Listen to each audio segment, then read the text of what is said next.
Leçon de l'école du sabbat, vendredi 21 juillet 2023. Réflexion avancée. Réflexion avancée. Derrière l'épître aux Éphésiens se trouve une histoire qui est souvent répétée en partie ou à laquelle on fait allusion. Les principaux événements du récit sont les suivants. 1. Le choix des enfants de Dieu avant la fondation du monde. Éphésiens 1, le verset 4, 5 et 11. 2. Leur passé, leur existence dans la perdition. Éphésiens 2, le verset 1 à 3, versets 11 et 12.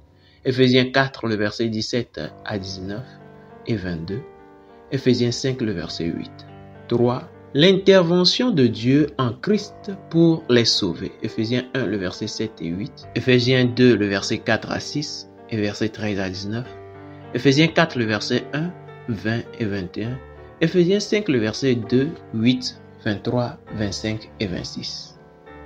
Leur acceptation de l'évangile, Éphésiens 1, le verset 12 et 13, est sous-entendue ailleurs. Vivant autrefois sans espérance, Éphésiens 2, le verset 12, ils possèdent maintenant la seule espérance vers laquelle les croyants se dirigent, Éphésiens 4, le verset 4, comparé à Éphésiens 1, le verset 18.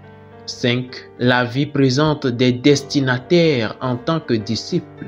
Bien que vivant à une époque marquée par les dangers et l'opposition des puissances maléfiques, ils pouvaient puiser des forces dans les ressources offertes par leur Seigneur exalté. Éphésiens 1, le verset 15 à 23, Éphésiens 2, le verset 6, Éphésiens 3, le verset 14 à 21, Éphésiens 4, le verset 7 à 16, Éphésiens 6, le verset 10 à 20. 6. Dans le point culminant futur de l'histoire, le rôle de l'histoire en tant que gage, Éphésiens 1, verset 13 à 14, ou sceau, Éphésiens 4, le verset 30, se concrétise. Au moment du couronnement, les destinataires seront récompensés de leur fidélité en prenant possession de l'héritage qui leur a déjà été accordé en Christ. Éphésiens 2, le verset 7, Éphésiens 6, le verset 8 et 9. Et par leur foi en Christ, ils se verront accorder une place dans le siècle à venir qui sera centré sur Christ. Éphésiens 1, le verset 21, Éphésiens 2, le verset 7, et verset 19 à 22, Éphésiens 4, le verset 13 et 15, Éphésiens 5, le verset 27. Discussion 1.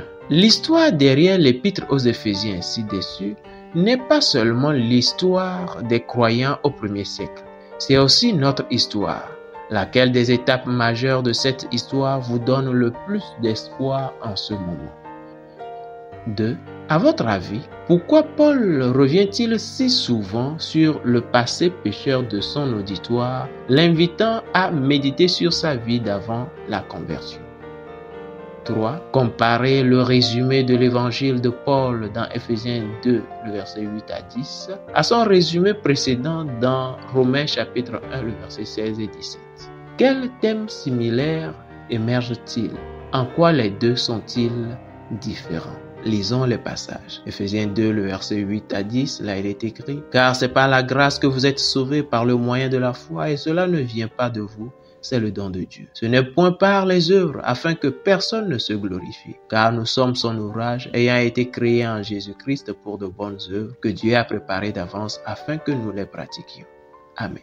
Romains 1, le verset 16 et 17. « Car je n'ai point honte de l'évangile. C'est une puissance de Dieu pour le salut de quiconque croit, du juif premièrement, puis du grec. Parce qu'en lui est révélée la justice de Dieu par la foi, et pour la foi, selon qu'il est écrit, le juste vivra par la foi. » Amen.